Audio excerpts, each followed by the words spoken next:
Hello and welcome to another episode of A Brief History. Today's episode, The Last of Us. Ready, set, go! Santa Monica, California, 2009. Being fresh off the heels of their most critically acclaimed game at that point, Uncharted 2 Among Thieves, game development company Naughty Dog decides that for the first time in their company's history, they should split up into two different teams. One which would begin work on the next entry in the Uncharted series, Drake's Deception, and another who would begin work on something. They weren't quite sure what yet, so they began tossing around some ideas. And one of the earliest of these ideas involved revisiting one of Naughty Dog's older franchises, Jak and Daxter. This division of Naughty Dog began exploring the possibilities of a fourth Jak game, but their Jak 4 was very different than what fans would have been expecting. Rather than utilizing the franchise's signature stylized designs, Jak 4 was aiming to be a more realistic and modern take on the cartoony action platforming series that defined the Naughty Dog company during the 6th generation. To put it bluntly, they made it look freaking weird. Daxter looked like everything from Rocket Raccoon to some sort of majestic fire weasel. But borderline distortions of my childhood aside, Jak 4 didn't get too far into development as the team working on it decided that they would rather start fresh with a new IP as opposed to putting an already established series through a large amount of possibly alienating changes. And with that, Jak and Daxter were put back to bed indefinitely and Naughty Dog went back to the drawing board. Eventually, company employees Bruce Straley and Neil Druckmann developed and pitched an idea for a heavily story and character-driven game set in a zombie apocalypse. This pitch got the thumbs up, and with that, zombie dogs,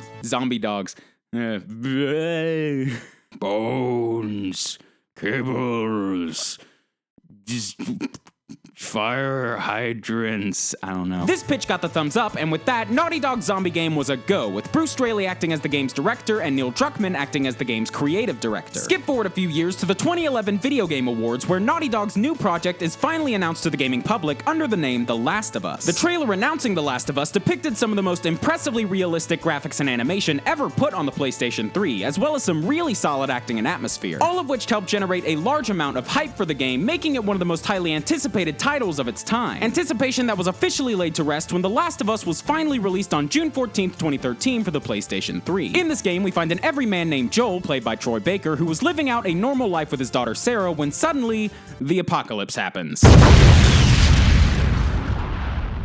fungal-based virus grips the world as things quickly go from zero to unexplained explosions in just enough time to, spoiler alert, kill off Joel's daughter and then immediately jump over 20 years because Joel's Florida Georgia line good looks just weren't edgy enough for the apocalypse without graying his hair and wrinkling up his skin. Joel now lives in a quarantine zone where he works as a smuggler, and one day he is tasked with smuggling a random teenage girl named Ellie, played by Ashley Johnson, to a group outside the quarantine zone. Whereupon it is discovered that, other spoiler alert, Ellie is immune to the virus, having been infected 3 weeks prior to meeting Joel and seeing no effects from it. And with that, it is now Joel's job, and therefore your job, to travel across the country and deliver Ellie to the people who can use her immunity to find a cure for the virus, all the while killing both infected people and just plain crazy people in order to protect her along the way. The gameplay of The Last of Us wasn't too far off from what Naughty Dog had already done in Uncharted 2, with The Last of Us being primarily a third-person shooter that emphasized stealth and survival through very limited ammo, a crafting system, and a wide variety of enemies that...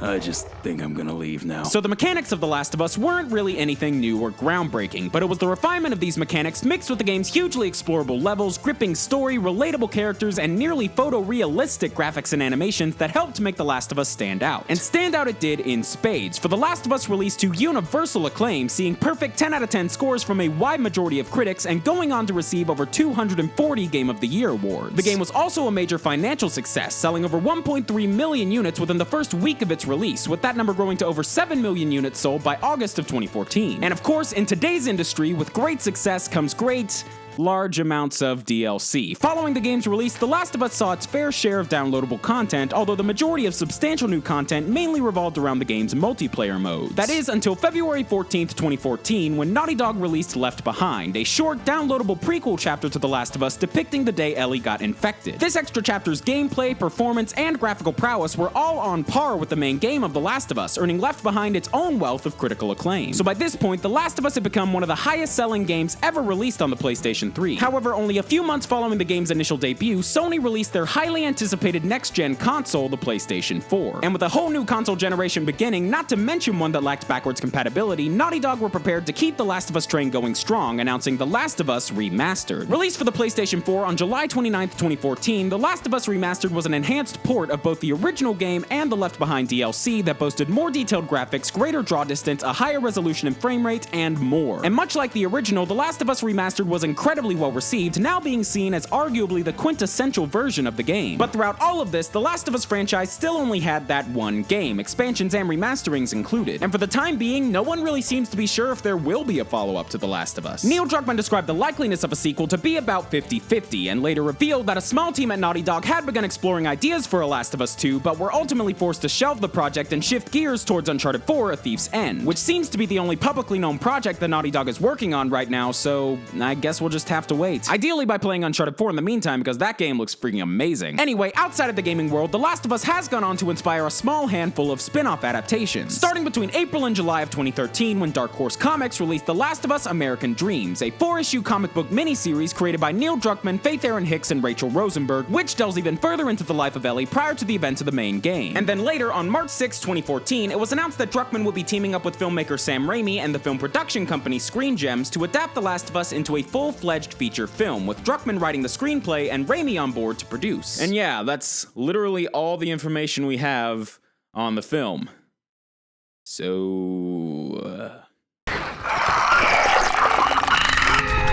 The Last of Us seems to stand as the epitome of the Naughty Dog approach, taking tried and true gameplay mechanics, refining and polishing them, and then wrapping it all up in some of the greatest graphics, animation, acting, direction, and storytelling in the industry. Much like Uncharted wasn't doing anything all that different from Indiana Jones or Tomb Raider, The Last of Us wasn't really doing anything that hadn't already been done in other stealth games, shooters, or zombie apocalypse stories. The trick was how incredibly well The Last of Us was doing those things, same with Uncharted. And while we have yet to see how the game holds up with time, or if Naughty Dog will ever follow it up, it's impossible to deny that The Last of Us was one of Sony's greatest success stories of the last generation, and I think it's safe to say that The Last of Us has the potential of becoming a true gaming classic. Thanks for watching, guys. DFTBA.